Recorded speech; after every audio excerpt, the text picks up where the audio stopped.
Bueno, pues yo soy nacida en un hermoso municipio del departamento de Caldas que se llama Chinchiná.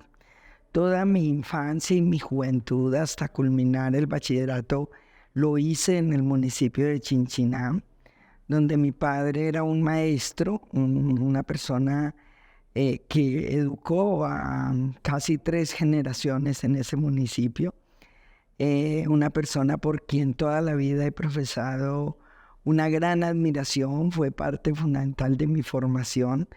Y por supuesto mi madre, que era una ama de casa al frente de 5 hijos, nosotros éramos 5 hermanos, nos criamos en un pueblo, en un municipio pequeño, pues que uno normalmente llama pueblo, muy campesino, con una altísima influencia en ese momento en todo lo que era la actividad cafetera. Pues Chinchiná ha sido para esa época la capital cafetera de Colombia.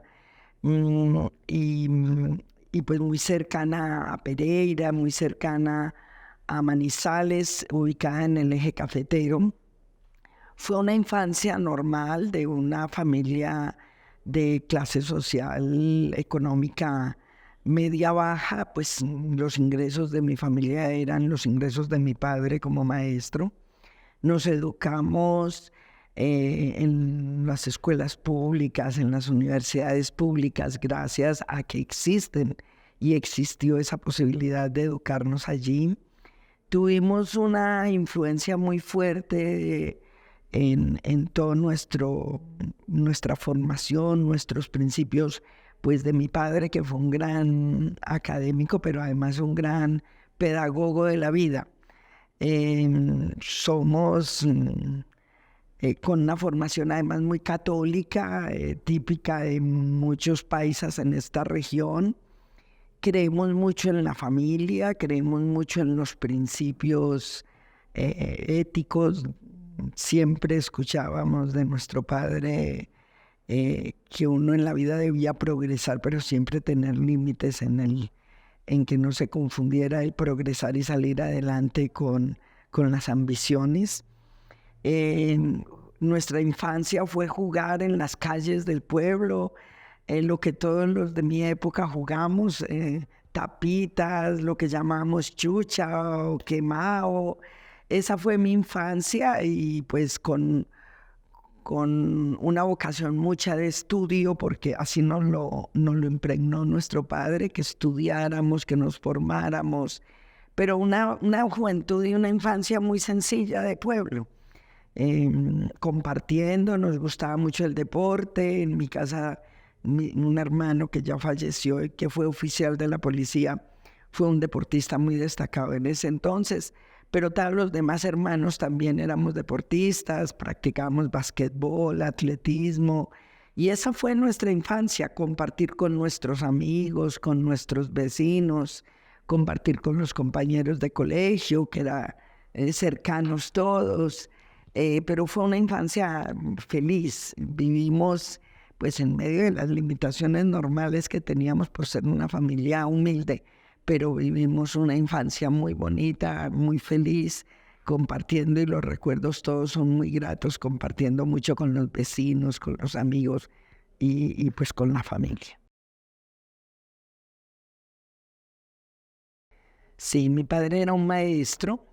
Él se formó inicialmente con la comunidad de La Salle, después se retiró de la comunidad de La Salle y conoció a mi madre. Ellos son de Pensilvania, Caldas, y cuando ellos se casan, se van a vivir a Chinchiná. Chinchiná, ya tenían su primer hijo, que es mi hermano mayor, y cuando se van a vivir a Chinchiná, pues allí nazco yo. Mi padre dedica toda su vida al magisterio. Ya falleció hace cerca de 12 años, pero toda la vida la dedicó a formar. Y fue un hombre realmente espectacular. Mi padre fue eso que tú acabas de decir: un hombre absolutamente dador, dador de conocimiento, dador de amor, solidario con todo el mundo. Estaba metido en todas las colectas para ayudar a todo el que necesitaba.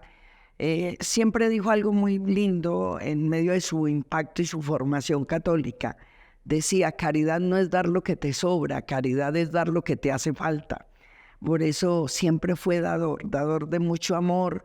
En la formación era exigente, era estricto en el sentido de decirnos, y en el colegio mismo era reconocido como una persona estricta, pero nunca fue estricto con una suma de agresividad, sino con una suma de conocimiento.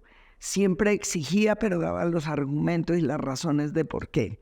Nos enseñó a ser muy argumentativos. Nos enseñó a que uno debe siempre decir las cosas, que no debe uno guardarlas. Nos enseñó a que uno nunca debe alimentar rencores, que uno siempre debe ponerse en los zapatos del otro para tratar de entenderlo.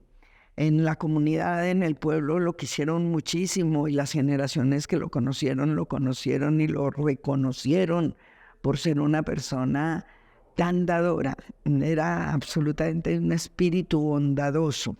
Lo sumaba obviamente con toda su vocación y creencia católica y cristiana, pero fue una persona absolutamente dadora.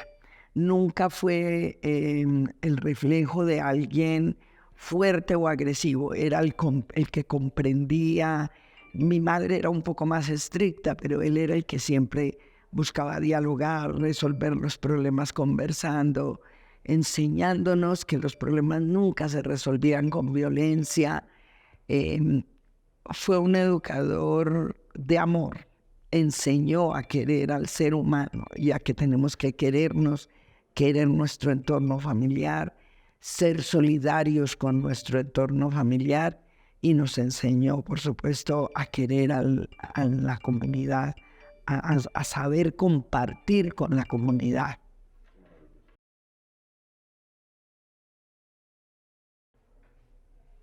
Yo creo que todo lo que soy yo hoy, mi vida entera la he forjado alrededor de lo que aprendí de mi padre. Mi vida entera la he forjado en cada una de mis actuaciones, trayendo a colación lo que él en algún momento dijo, enseñó, nos direccionó. Por supuesto, mi madre también jugó un papel muy importante, pero tú tienes razón cuando dices que yo me emociono hablando de mi padre, porque sí es para mí mi referente en la vida. Y muchas veces hoy, cuando siento que me equivoco en algo, pienso que me diría él. O cuando hago algo que creo que le agradaría a él, me siento feliz y hablo con él y le digo, creo que esto fue lo que tú me enseñaste. O sea que sí, es el todo de mí.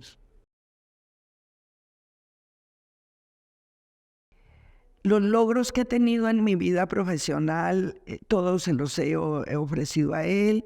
Él tuvo la oportunidad de compartir muchos de mis accesos a cargos públicos, de conocer mucho mi estilo, mi forma de ser, y de conocer mucho de pronto lo mucho o poco que uno ha aportado. Yo estudié en la Universidad de Caldas, mi carrera de Derecho, y como le decía, es una universidad pública, y logré estudiar allí porque había universidad pública, porque mi padre nunca hubiera tenido la posibilidad, por sus ingresos, de darnos una educación en una universidad privada. A pesar de haber sido una persona con un buen promedio educativo y ese tipo de cosas, no teníamos, y en esa época menos, el acceso a una universidad privada.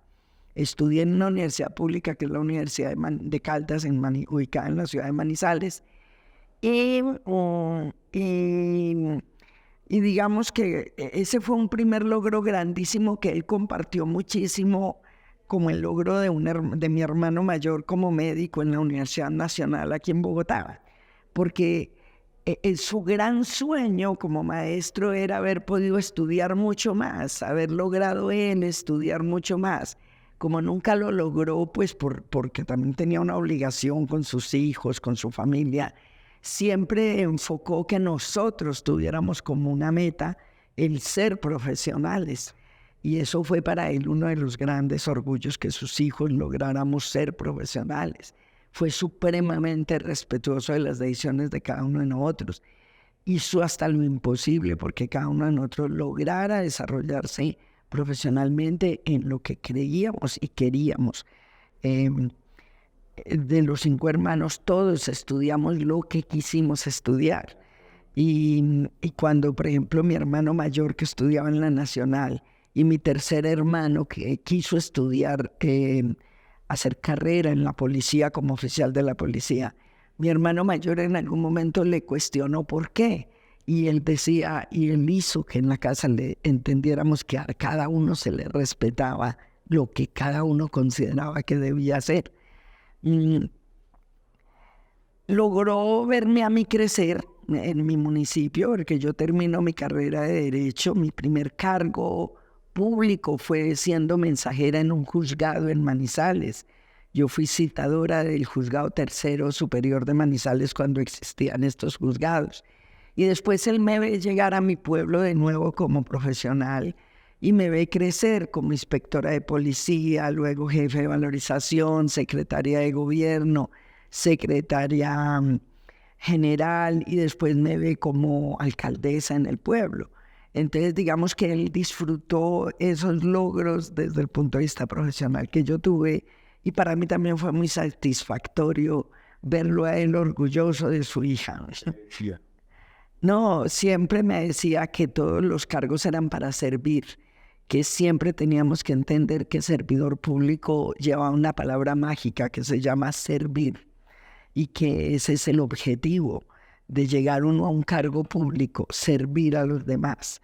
Siempre se preocupaba mucho porque uno no perdiera ese rumbo, porque él decía que la crítica que se le hacía o le hacía en su momento a los dirigentes era que llegaban a los cargos o por elección popular o por designación, y que se les olvidaba el sentido de la palabra o la razón de ser de la palabra servidor público, que era un servicio a todos, al pueblo.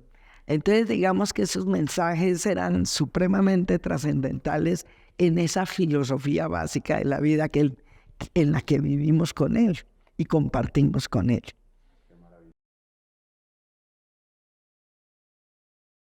A ver, yo creo que yo fui una niña que me caractericé por no ser la típica niña de la época.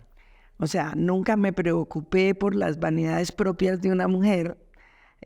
Siempre luché por lo que creía que debía uno luchar. Creo que fui una luchadora.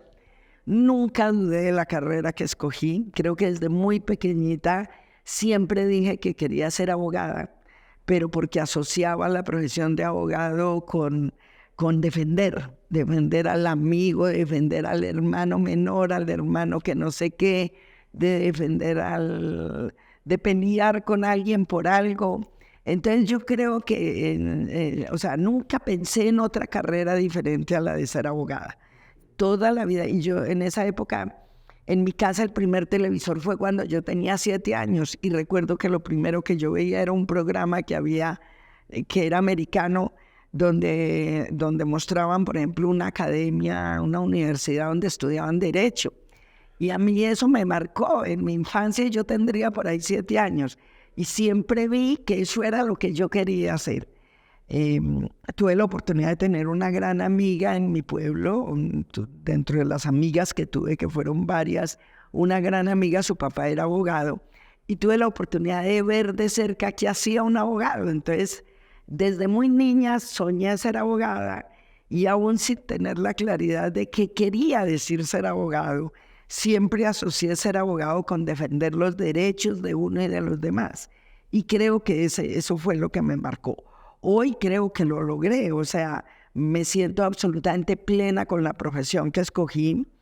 Y si bien no he sido una abogada litigante, en muy pocos espacios de mi vida he sido litigante, y he sido más funcionaria pública por más de 35 años, hoy ya más de 35 años en diferentes cargos públicos.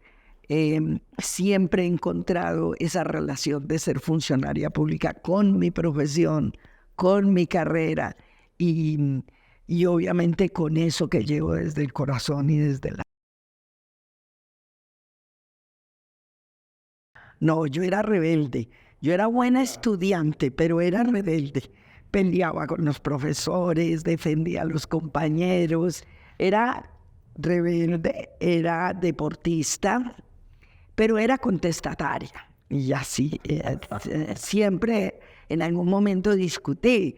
Yo, incluso en mi infancia, en la escuela donde yo estudiaba mi primaria, que es una escuela que recuerdo mucho, la llevo en mi corazón, como llevo a todo Chichiná en mi corazón, que es la escuela Santa Juana de Arco. Yo tuve una profesora que en esa época a uno le daban con una regla. Y yo recuerdo que la única profesora que me pegó con una regla fue una profesora que se llamaba Margot. Y cuando ella me pega, yo cogí un balde de agua y se lo tiré encima. O sea, yo era contestataria y rebelde.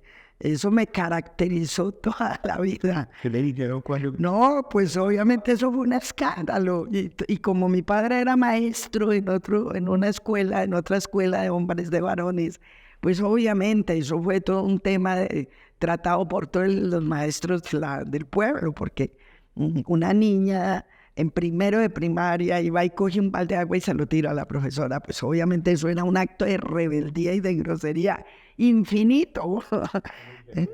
No, mi padre muy fuerte porque él exigía mucho el respeto. Entonces para él eso era una falta de respeto, pero nunca de pegar. O sea, mi padre en la vida y lo que recuerdo, a mí sí me dio unas palmadas, no me dio dos, y a mis hermanos de pronto que eran un poco más rebeldes o que de pronto a veces podían tener unas faltas más fuertes, de pronto sí alguna vez un correazo o dos correazos, pero nunca fuimos criados en una familia donde, aunque en esa época se veía mucho la educación con la correa y con el castigo físico, nunca nos criaron en un hogar donde el castigo físico era una excepción. Normalmente mi padre nos sentaba, nos daba los argumentos de por qué nos habíamos portado mal y nos castigaba con algo que queríamos. Si uno quería estar en la calle jugando fútbol, yo jugaba fútbol con los hombres en esa época, que eso no era normal, que a una mujer le gustara jugar fútbol. Y yo jugaba fútbol con los muchachos del barrio.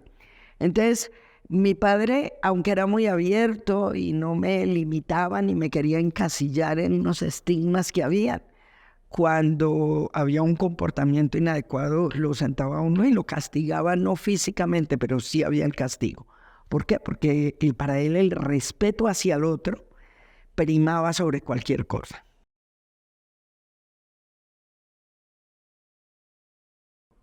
Pues yo creo que también de mi padre, porque a él le gustaba mucho el deporte y nos llevaba mucho a jugar y a hacer deporte, pero además porque, pues yo creo que eso nos nace, ¿no? Hay seres humanos que les gusta mucho hacer deporte, hay otros seres humanos que de pronto les gusta menos.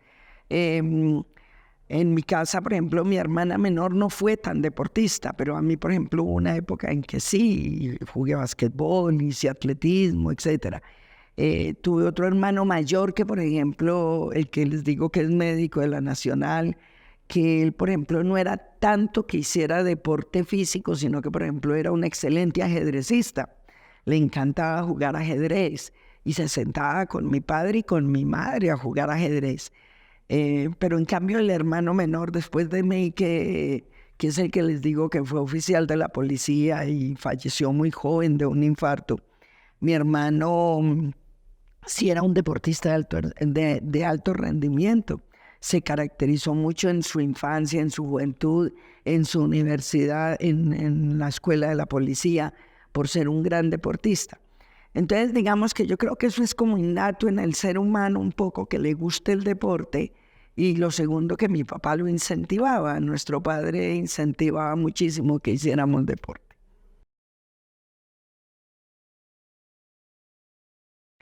Bueno, tengo un hermano mayor que se llama Fernando, es médico, ¿Qué es Viva Fernanda?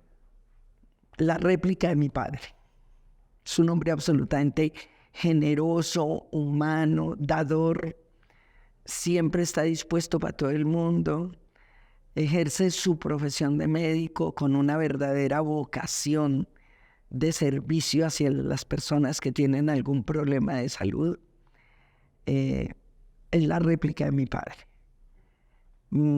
Después estoy yo y después viene un hermano que se llama Orlando, que, que fue el que yo digo que fue oficial de la policía. Lo describo como mi gran parcero. Con él fui solidaria en todos los temas de rebeldía, porque él era otro rebelde más fuerte que yo.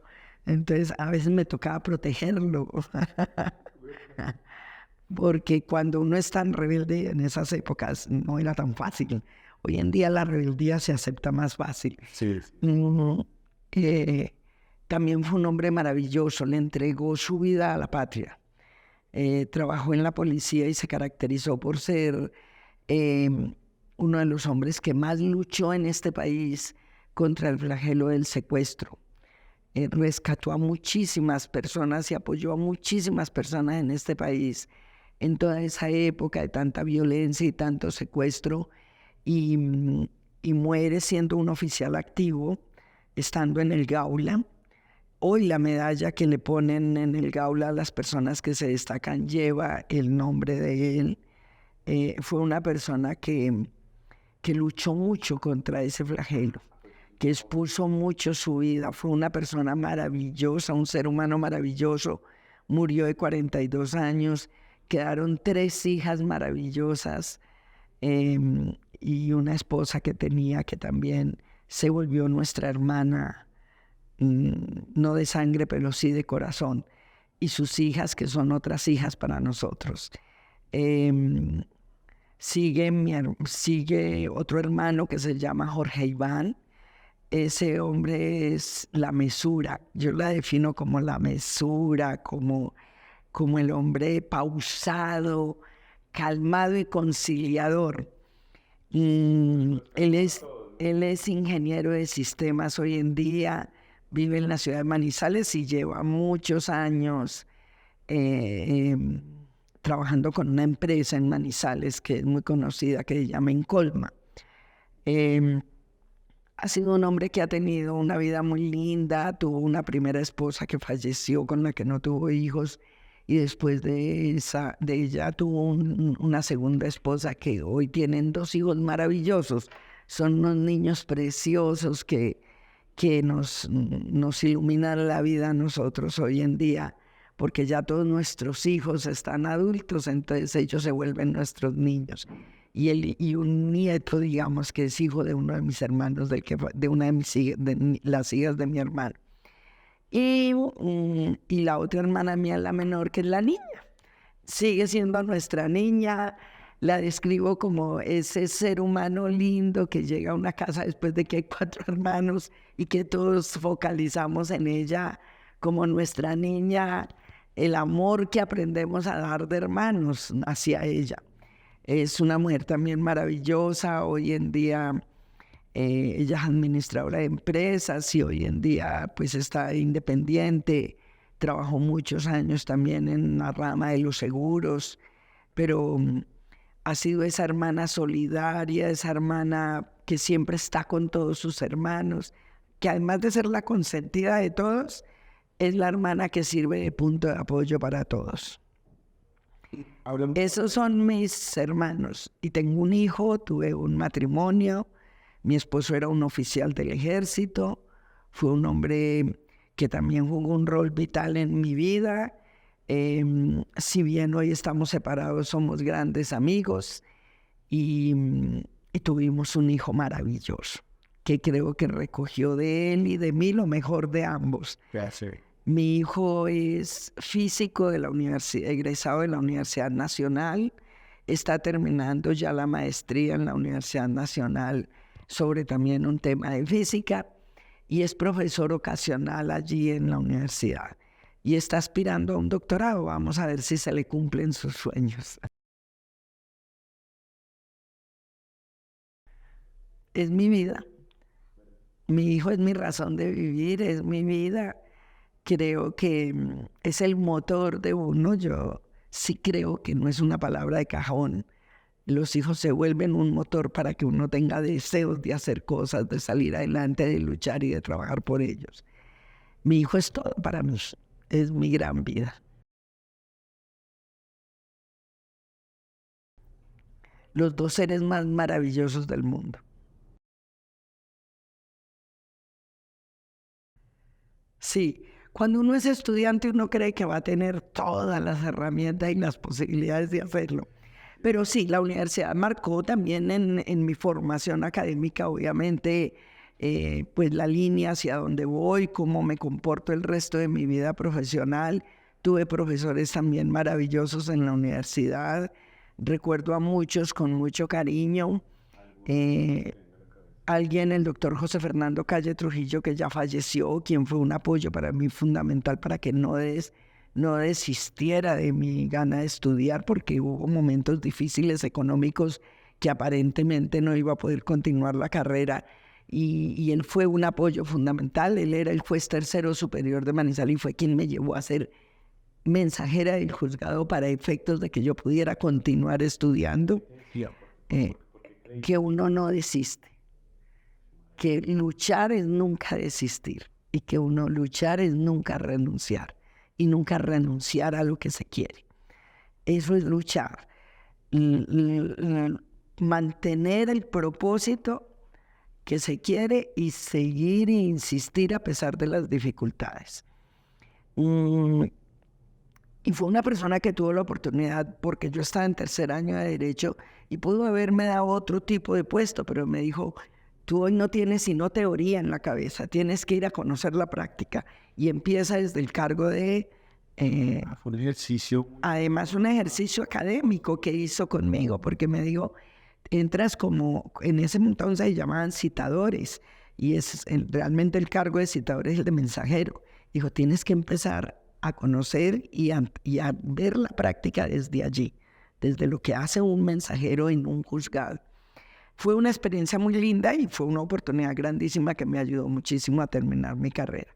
Pero asimismo tuve muchos profesores. Tuve a Enrique Quintero, que era un constitucionalista y que nos enseñó a entender la importancia que tiene nuestra Constitución y a entender por qué es tan importante que en un país democrático se respeten los derechos de las personas, los derechos fundamentales, y que la Constitución es el eje del respeto y de todos los derechos de los seres humanos, donde estamos unidos a través de una nación.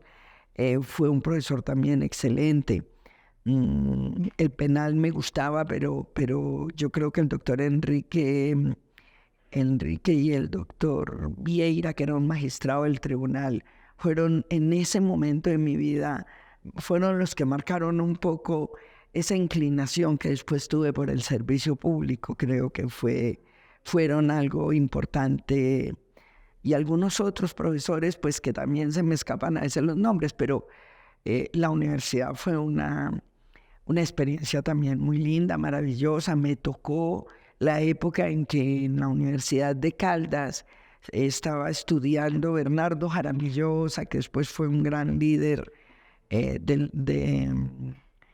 de Colombia y de la izquierda en Colombia, y me tocó también un compañero de universidad que fue una persona que después se fue hacia las paramilitares y que desde la universidad generó muchos debates sobre toda esa posición radical que después él mismo desarrolló en los grupos paramilitares. Esa fue una experiencia en la universidad que también marca la vida de uno. Después vimos a Bernardo en una lucha en un extremo y al otro compañero en una lucha en otro extremo, bien diferente, combativos ambos, en extremos muy grandes. Pero pues todo eso es parte de la formación que le va quedando a uno y de las experiencias que le van quedando a uno. Sí, yo creo que en la universidad era todavía mucho más romántica, ¿no? Era más romántico el tema, era más ideológico, más filosófico, más de eso no fui tan revolucionaria, aunque fue la época en que nace, por ejemplo, en la Universidad del M19, aunque surgen muchos movimientos y hay, como le digo, dos fuerzas muy fuertes encontradas en la misma universidad. Yo creo que yo me fui más como por el tema de la filosofía, de la teoría del derecho, no fue tanto como enfocarme en una actividad más revolucionaria, sino mucho más del conocimiento, de estudiar, de entender, de aprender. No hubo una expresión mía física en aliarme a un lado o al otro, sino de entender, de escuchar, de aprender, de estudiar. Era un enfoque mucho de estudiar. Digamos que el punto, y me gustaría que me volvieras a responder la pregunta, no, porque no quiero como que se vaya, como si quisiera decir eso, no. Lo que decía más allá del concepto de izquierda-derecha era como el ejercicio de la defensa de los demás. A eso se mantuvo. Sí, a eso voy. Sí, no te me vayas tan política, porque acuérdate que no somos una revista que utilice eso. Okay. No eres lenguaje y segundo, ese tipo de información, ¿no? Sino como esa revolución No, sí. de la defensa y lo otro, de seguir soñando, de seguir revolucionaria desde el amor, desde el afecto, desde la ayuda. Estamos totalmente de acuerdo. Mi formación, la universidad me aportó muchísimo y afianzó muchísimo ese espíritu de uno luchar por los derechos y por lo que uno considera que debe ser, por las convicciones que uno tiene. Entonces sí, me afianzó muchísimo y me reforzó muchísimo porque obviamente allí me dediqué mucho a aprender, a estudiar. De hecho hice 2 semestres de filosofía y letras también, pero no alcancé a estudiar más porque me cruzaba todo el tiempo. Pero siempre me inquietó muchísimo estudiar y conocer todos esos conceptos desde el punto de vista de la defensa de lo que es el ser humano, de lo que es el ser humano y de lo que dicen los derechos que tiene el ser humano. Y mucho también los derechos de la mujer, porque en esa época también estaba floreciendo apenas la lucha por los derechos de las mujeres. Entonces, a mí me tocó esa transición donde veníamos de madres que eran muy sumisas, de hogares muy machistas, y fuimos migrando y fuimos esa generación que fuimos empezando a alzar la voz y a decirnos señores. Pues obviamente también venían algunas líderes de atrás, pero sí fue la época, yo creo que fue la generación que más hablando de derechos, hablaba mucho de los derechos de la mujer. Y todo eso lo afiancé en la universidad, por supuesto.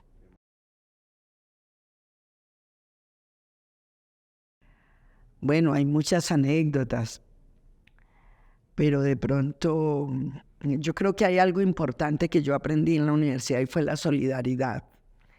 Yo tuve la oportunidad de conocer estando ahí en la universidad y porque me iba a estudiar con una compañera en una residencia estudiantil a un ser también muy lindo que este país conoció después como deportista, que fue Alexis García, un futbolista que llegaba de Antioquia al Once Caldas con 18 años a ser un deportista pues del Once Caldas allí, en ese entonces Once Caldas, y tuve la oportunidad de conocerlo. Por ejemplo, una anécdota linda es toda esa experiencia que vivimos juntos, de necesidades juntas, porque él era un joven, un niño de 18 años que llegaba de Antioquia con 100.000 sueños a jugar fútbol, y yo era una persona también que llegaba de una provincia, una ciudad capital, uno medio perdido, montañero,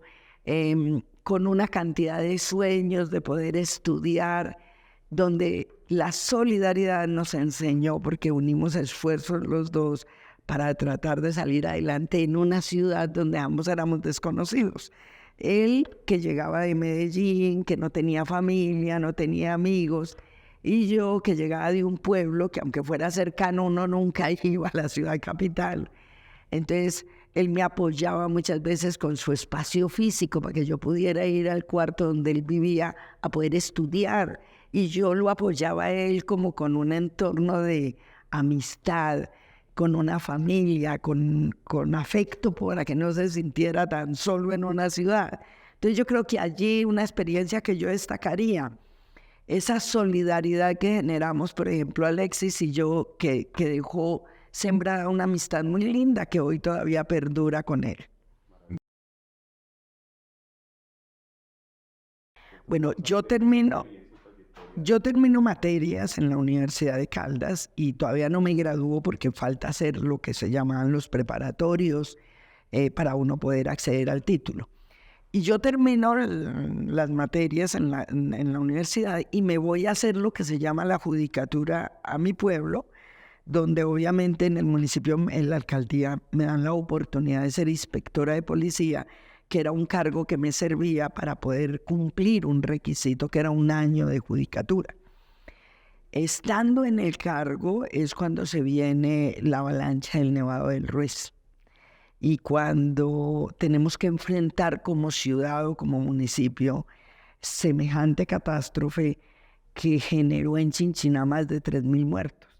Lo que pasa es que el país no conoció la catástrofe de Chinchiná porque teníamos una peor que era la de Armero.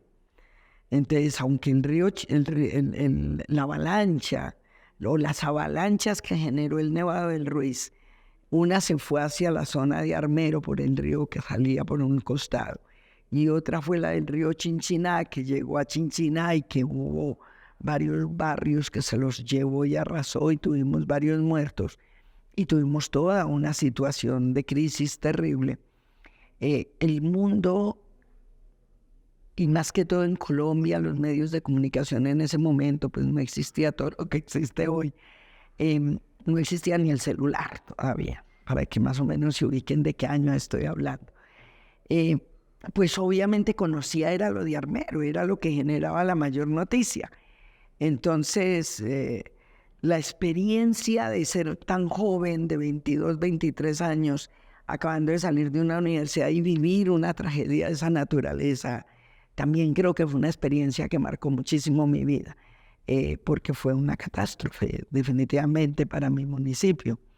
Y pues todo lo que vino luego, porque luego vino todo el proceso de recuperación del municipio y tuvimos cosas maravillosas como recibir al Papa Juan Pablo II, como recibir los reyes de España, como recibir muchos visitantes al municipio que en la vida nos hubiéramos imaginado que fueran a nuestro pueblo, salvo porque se ocasionó esa catástrofe.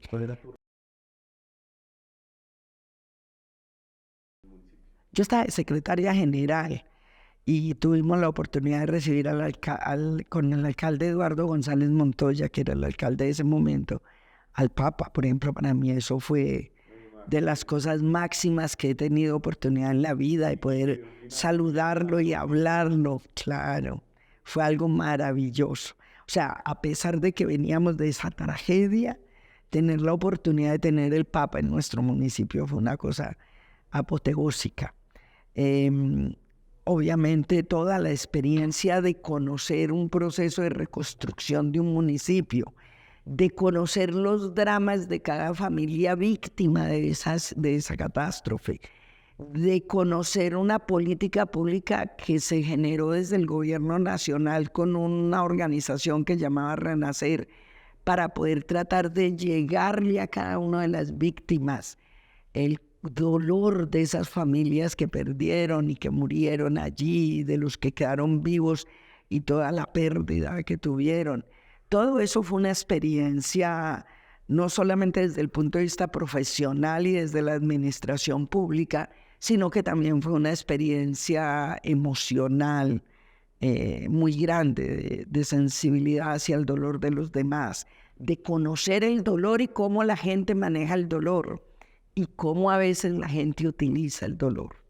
Pero todo fue conocimiento y experiencia. Yo a todo esto lo veo como experiencias que la vida me dio en los cargos que estuve en la oportunidad de tenerlos en esos momentos tan críticos del país, de la ciudad además, del municipio.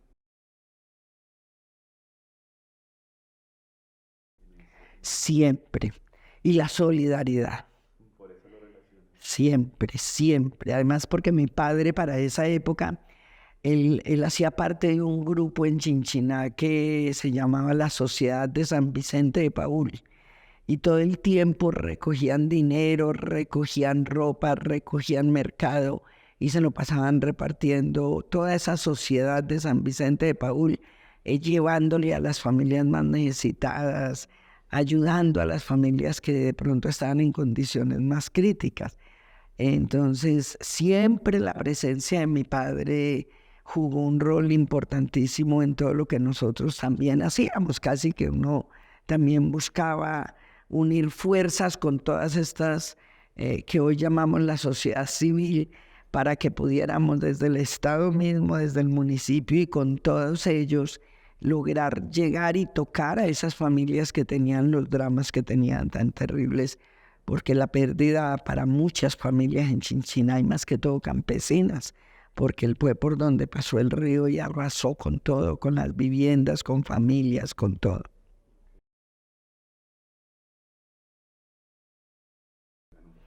Bueno, el haber sido alcaldesa en el primer periodo de alcaldes populares, que aunque no fui elegida popularmente porque fue elegido otra persona, a mí me tocó reemplazarlo porque él por problemas de salud se retiró, pero yo era su secretaria general allí.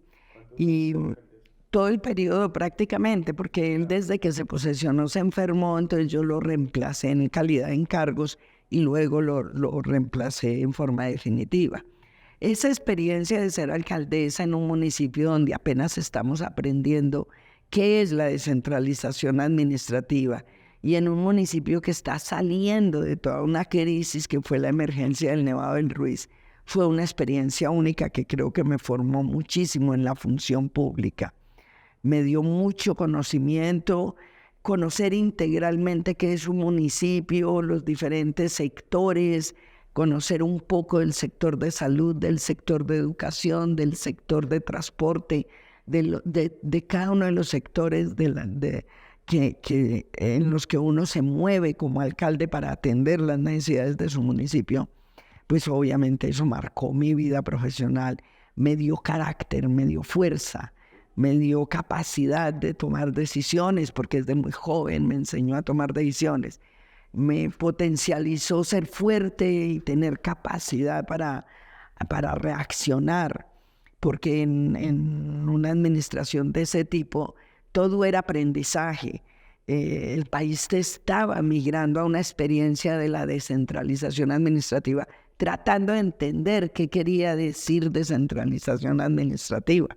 En un país donde todos estábamos acostumbrados a que todo lo decidían en el nivel central o lo máximo era el gobernador, pero que los alcaldes eran simplemente pues una partecita y que ponía un gobernador, pero donde ya uno enfrenta que uno tiene que tomar las decisiones, que uno tiene que ser responsable, porque eso significó la descentralización administrativa, el traslado de una cantidad de responsabilidades a los municipios. Entonces digamos que esa fue una gran experiencia laboral. Luego yo terminé allí la alcaldía y me vine para Bogotá y Bogotá es otra ciudad que tengo todo en la gratitud y el cariño por esta ciudad porque aquí me terminé de formar profesionalmente.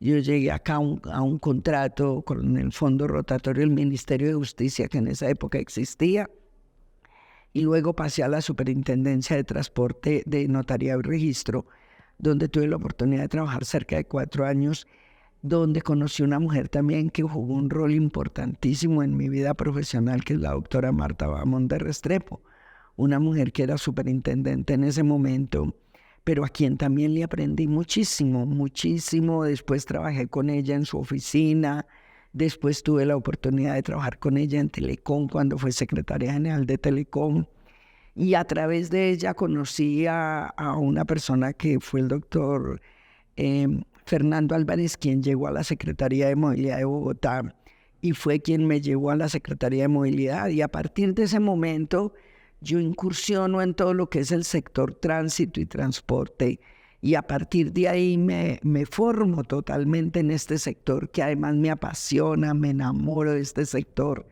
y termino desarrollando todo el resto de mi actividad laboral. Llevo más de 20 años, 25 años en este sector del transporte. Estuve en la Secretaría de Movilidad por casi 4 años y después pasé al Ministerio de Transporte. Tuve la oportunidad de estar en el ministerio con varios ministros en el gobierno de Santos y en el gobierno de Santos fundamentalmente. Y después de que estuve allí, estuve con 5 ministros, me tocaron 7 viceministros y 5 paros camioneros. Entonces me retiré del ministerio. Me retiré del ministerio, pero tuve 6 años en el ministerio con una oportunidad grandísima de conocer el país.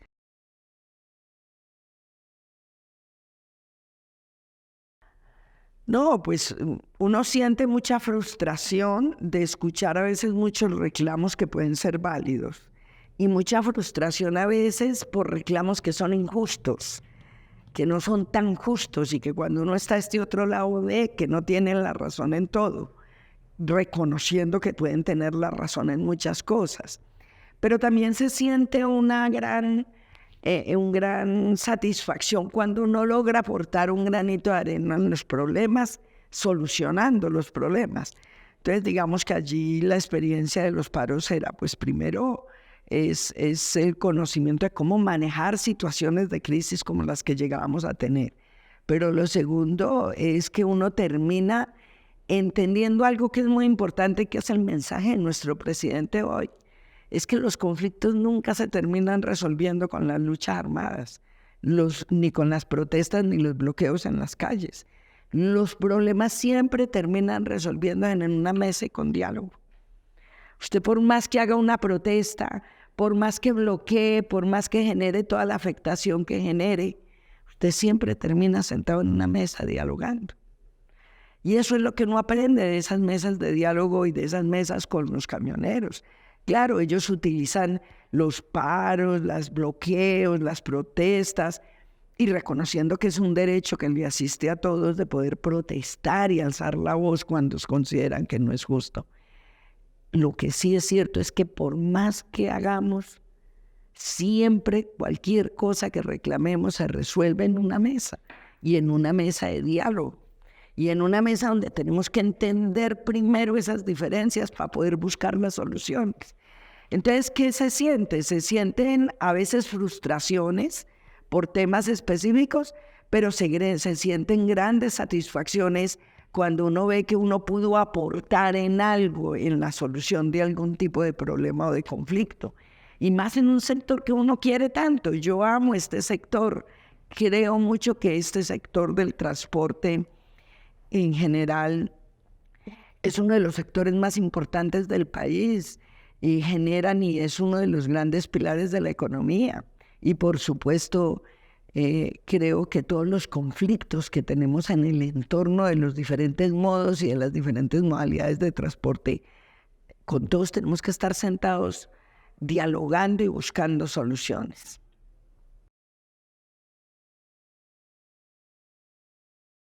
Yo sueño que vaya hacia la justicia y hacia la equidad. Yo creo que hacia allá tenemos que seguir luchando y trabajando, hacia una verdadera justicia y hacia una verdadera equidad.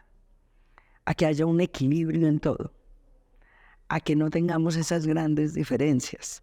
Las vemos en todos los sectores. A que podamos llegar a tener, a que la concertación del país, el ser humano es la esencia del país. Un país no es tierras, no es una descripción geográfica. Una nación somos las personas, somos los seres humanos, somos los que vivimos, los que nacimos, los que habitamos y los que sentimos ese país. Y tenemos que aprender a concertar nuestras diferencias, a entender las diferencias de todos y aprender a vivir con equidad y con justicia. Yo sí creo que hacia allá tenemos que llegar. Si no logramos que desde cada uno de los pedacitos donde estemos sentados todos, el rol que tengamos, que estemos dentro de un gobierno, por fuera de un gobierno, en una entidad local, en una entidad nacional, que estemos pensionados, que estemos en la casa. Pero si no logramos llevar a todo el mundo el mensaje que tenemos que buscar, que logremos equidad y justicia en todos los escenarios, pues obviamente creo que nuestro país va a seguir con muchas dificultades y conflictos. Tenemos que buscar eso y ese es el sueño mío. Y desde el pedacito que me corresponde, en el pedacito donde estoy del gobierno hoy, cuando estoy por fuera del gobierno, siempre trataré de aprovechar para construir soluciones. Creo que es eso. Yo hoy tengo un rol que tiene que ver mucho con un tema que es muy fuerte: inspección, control, vigilancia. Pero también desde la inspección, desde el control y desde la vigilancia se puede aportar en la construcción de soluciones estructurales a los problemas.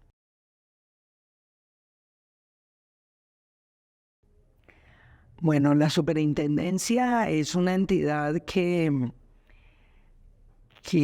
tiene una carga muy fuerte, desde una responsabilidad muy grande, y que su estructura organizacional es muy deficiente, es muy pequeña, no solamente en el volumen de funcionarios, sino que en su propia infraestructura tecnológica. Por eso hago tanto énfasis en que la transformación, el cambio al interior de la entidad tiene que ser desde el punto de vista tecnológico, pero como le digo, el ser humano es lo fundamental.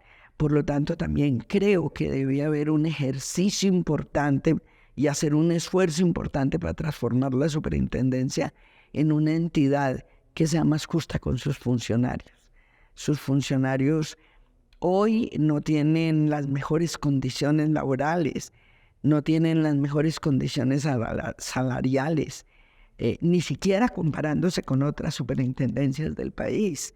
Entonces sí creo que tenemos que construir hacia adentro, mejorando muchas condiciones hacia adentro, construir hacia afuera, generando un diálogo con los vigilados mucho más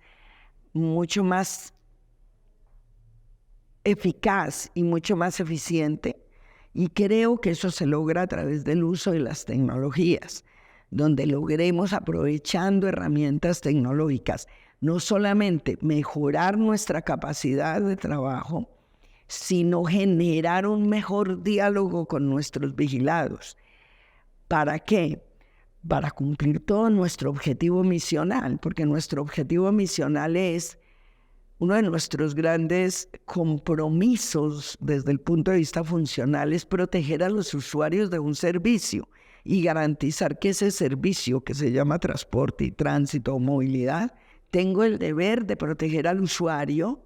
Pero ¿cómo protejo al usuario? Garantizando que de verdad haya un verdadero buen servicio, que el servicio que nosotros tenemos que garantizar a través de la superintendencia, que se preste como está establecido, se preste con calidad, con eficiencia, cumpliendo principios de accesibilidad, de seguridad, etc. Y esa es la forma de proteger al usuario.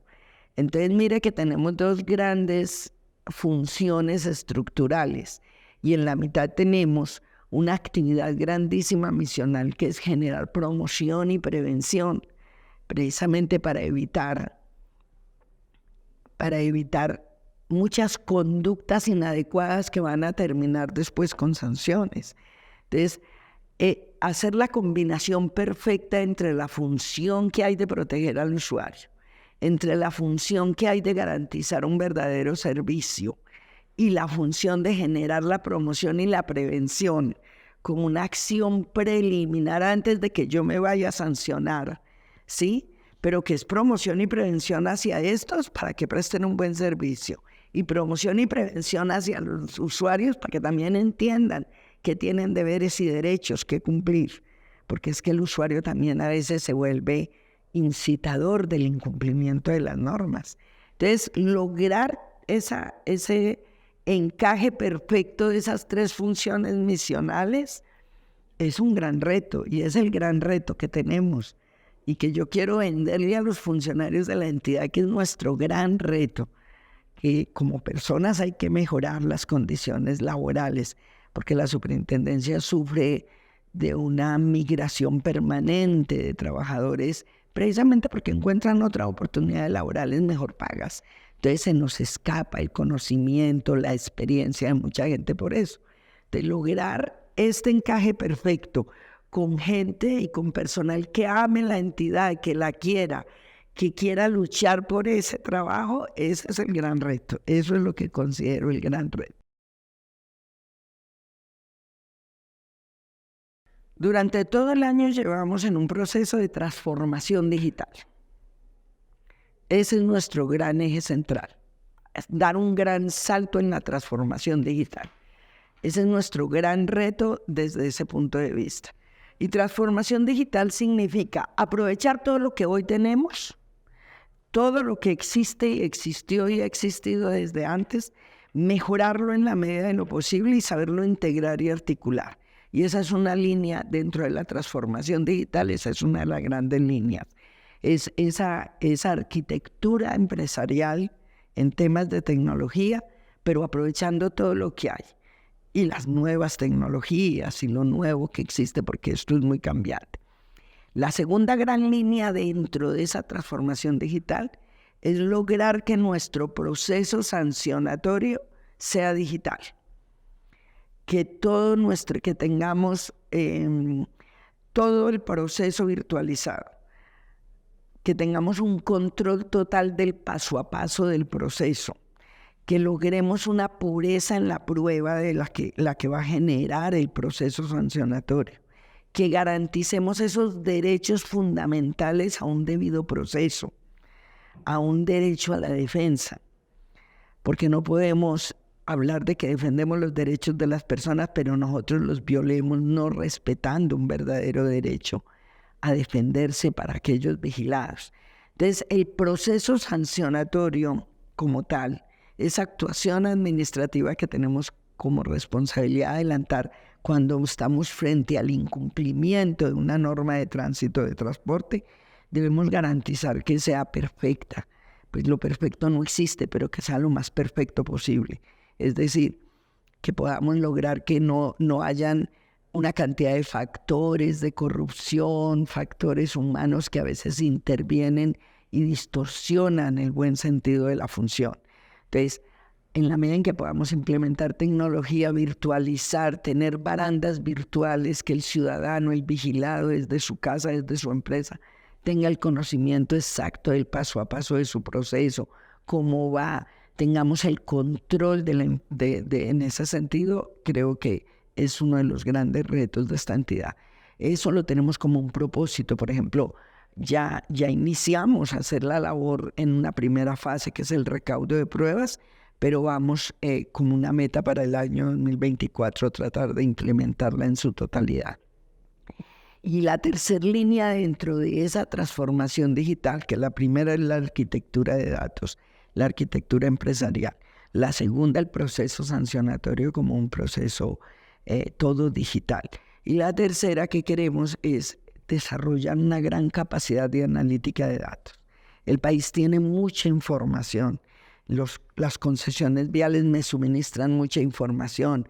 En el RUN tenemos hoy mucha información. En el Registro Nacional de Carga tenemos mucha información. La aeronáutica en materia de transporte aéreo tiene muchísima información.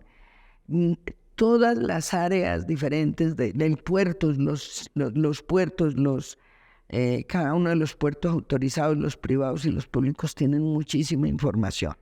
La superintendencia tiene un gran reto y es desarrollar la capacidad de recaudar esa información, de poderle hacer la analítica de datos respectiva y desde ahí partir con procesos de control masivos y no que seamos reactivos solo ante una queja, sino que podamos generar acciones incluso de control preventivas que ayuden a mejorar el servicio, porque el objetivo final es que el servicio se mejore.